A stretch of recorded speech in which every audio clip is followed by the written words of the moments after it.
সাজানো ঘটনা। যদি সাজানোই হয়ে থাকে, উনি তো শুধু মুখ্যমন্ত্রী নন, উনি তো পুলিশ মন্ত্রীও, তাহলে সেক্ষেত্রে পুলিশই তো একটা গ্যাং রেপের এফআইআর রেজিস্ট্রেশন করেছে। তাহলে কোনটা সত্যি? পুলিশ ভুল, মুখ্যমন্ত্রী ভুল? কে ভুল কে ঠিক? পুলিশ মন্ত্রী ভুল না পুলিশ ভুল? তাহলে এই যে অ্যারেস্ট করা হলো দুজনকে, যে দুজন সম্মানীয় ব্যক্তি ছিলেন, এতদিন ঘুরে বেরিয়েছেন, সেই দুজন মানে এদের নামও মুখে আনতে এখন ঘেন্না হয়। এমন কুরুচিকর কাজ করেছে সমাজের এমন ধরনের কীটেরা। সুতরাং তাদেরকে যে গ্রেপ্তার করা হলো, তাহলে কি এটা দলীয় কোন্দল ছিল?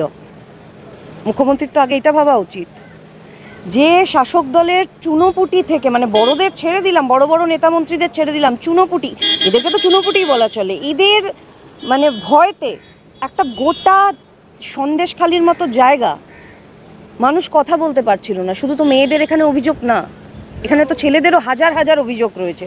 পুরুষেরাও তো বলছে আমরাও নির্যাতনের শিকার, কেউ মানসিকভাবে, কেউ শারীরিকভাবে, আর কেউ অর্থনৈতিকভাবে শিকার, কিন্তু সর্বস্তরের মানুষ সন্দেশখালির।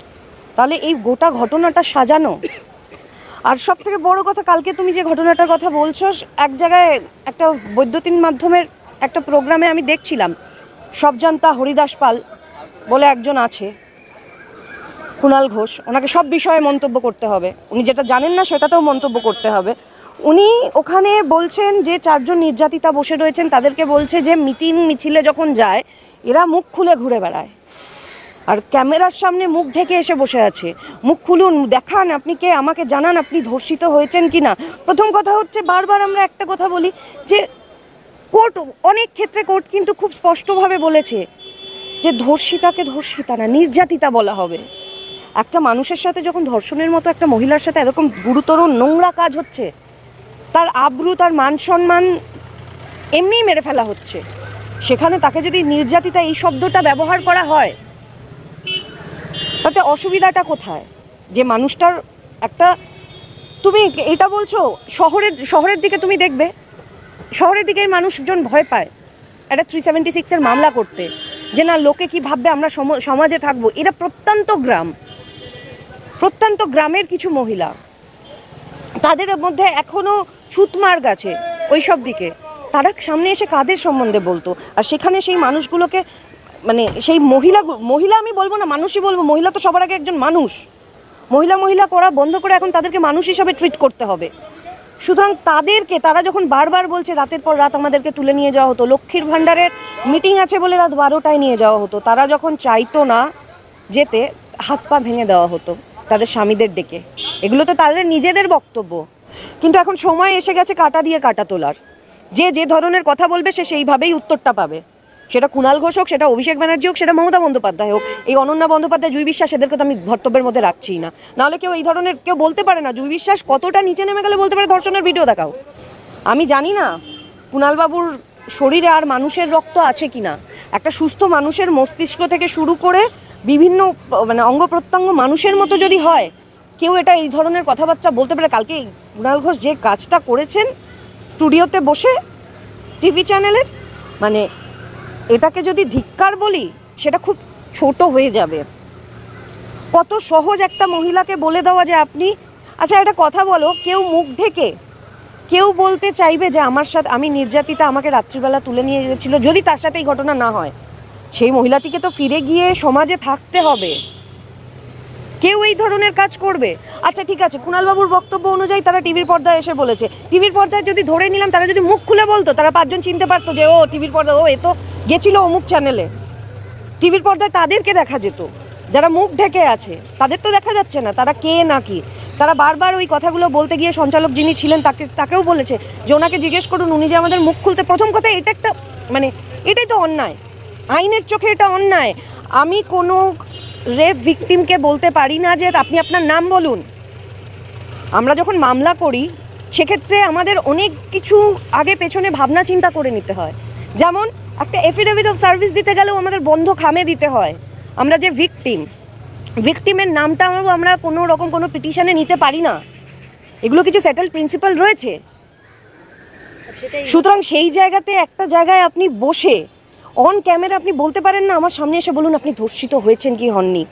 এটা কোনো মানুষের কাজ হতে পারে? কাল অবধি কি ছিল জানি না, আজকের পর থেকে তো কুণাল ঘোষকে আমি আর মানুষ হিসেবে ভাবতে পারছি না। আমি জানি না মানে এরা কি খেয়ে বেঁচে থাকে আর সকালবেলা উঠে কি খায়। সুস্থ মস্তিষ্কের মানুষ হলে এই কথা কেউ বলতে পারে?